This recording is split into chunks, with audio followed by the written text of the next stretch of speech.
Yo, I talked about this a while ago about Diddy pump faking about buying the BET network. Still haven't heard anything about that yet. That was a few weeks ago. I give it a few months.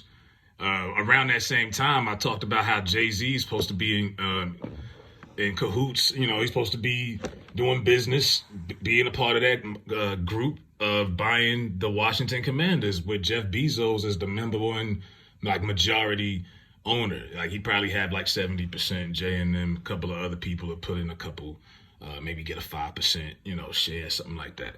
Well, Jeff Bezos is no longer doing that. So Jay-Z's out of the picture. Jeff Bezos, I thought it's two things why I think so. First of all, the Washington Post, he owns that, the newspaper down there in D.C. They always putting Dan Snyder on blast, so Dan Snyder doesn't like him. He's blocked him on the internet, social media, everything. It's real petty. So you got that, and then the conflict of interest. I mean, people forget he does own Amazon Prime, and they broadcast these games every single Thursday now. So it's like, if I own a team and I own Fox, I'm the owner of Fox. Yeah, I'm gonna put my team in prime time every week. You know what I'm saying? Every week. Why are you guys playing on every single? Because I want ratings. We want exposure. We want to sell merch. We want to grow our audience. That's how the Cowboys got popular. Put them in that spot every time. But so conflict of interest. But on the Jay-Z, yeah, like I said, I knew it was pump fake. I knew it was two-step turnaround, make you look stupid, pump fake. Keep pumping up this fake black excellence. They put out the Forbes, I think, recently. They only do this with hip-hop, really. I mean, we all know Beyonce, for example. They don't really put out other people's info as much, but I knew the hip-hop Forbes got out of hand when people was bringing it up in rap debates at barbershops. Like, you could be talking Jay-Z versus Nas, and a nigga be like, man, well, Hov got this amount of money, the Hov made 500 mil this shit. I'm like, yo, what the fuck? That got to do with anything we talking about? But they gloat, and they put a lot of, the way that they word a lot of this stuff to the black community at large. Like, Magic Johnson is going to be a part of that group, the Josh Harris group, that's going to buy the Washington Commanders. Josh Harris is a main investor. He's got that old white man money, and Magic Johnson is going to take a small minority ownership cut. But watch, when they announce the signing, Shade Room, Spiritual World, all of them, they're going to put, Magic Johnson owns the Washington Commanders, y'all. And everybody going to be like, yay. And it's like, let's stop let's stop lying to our people.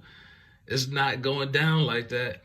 And like Jay-Z has fooled people in the past. Like I say, when he signed with the NFL Network with 2019, I still go back and look at that video I did of that, and looking at the comments, people telling me I'm crazy, I'm stupid. You making this up. You don't know what Jay gonna do with the NFL. He gonna change the game. I was told he was gonna bring Kaepernick back. I was told, you crazy, he about to buy the Bills. I was like, okay.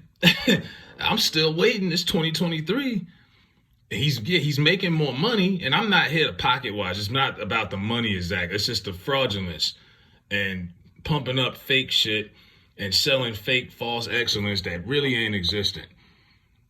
And y'all, he has a badge. He clocks in. You know what they did? They made him entertainment, in charge of entertainment. That's your place in this world to them. You are an entertainer. They not bringing him in and accepting him to be one of the 32 owners. So you got to get in minority way. And like I say, if you really were a billionaire like they say you are, then you would be able to do that.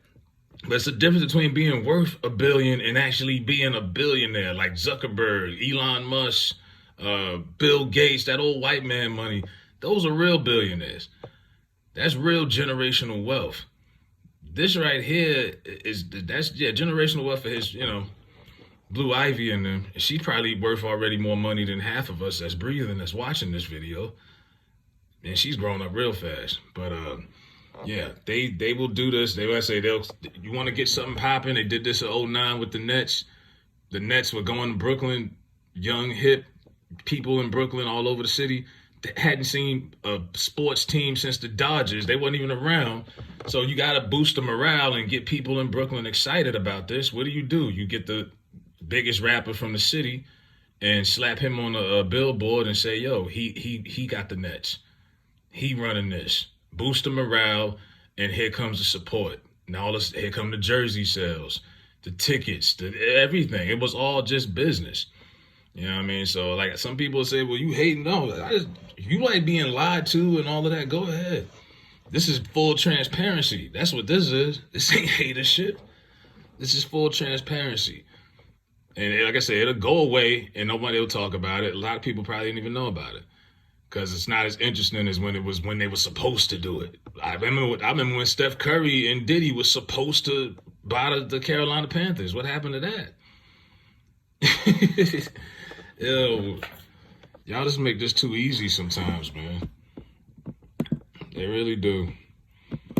But yeah, so they'll do that to get you to get invested and sell you something. So like Diddy, the whole thing with Diddy and BET still, I mean, I who cares? That's my whole thing. Like, it's like Breakfast Club just announced, oh, we gonna be live on BET now, Monday through Friday at 9 a.m., y'all. I'm like, who cares? Who gives a shit at this point? Like, who's still watching? And who the fuck is at home at 9 a.m. unless you work third shift? Who the fuck is at home? Maybe the remote people can, maybe, if you're watching BET at 9 o'clock in the morning, I question you. Because what are you doing with your life? And that means you're showing the show 3 hours after it's been broadcasted. It comes on at 6. But yeah, man, a lot of this shit is just annoying to me. You got Rick Ross out here dressing up like John Dutton from Yellowstone. There's just been a lot of weird shit lately. So I haven't had much to really say about it. I mean, what do you say? What is it to say about some of this shit? It's ridiculous. But I'm gonna try to get back in the saddle with all this. It's just some of the stuff that our people be like, they call news is like, I'm like, this is news? Like what? Like Cardi B talking about how we shouldn't look at her any different than anybody else because of her past and all this silly shit. I'm like, this isn't fucking news, man. This shit is stupid. But I'm gonna be back out here, man. Let me know what y'all think in the comment section. Respectfully, peace and love. Rocking eternally.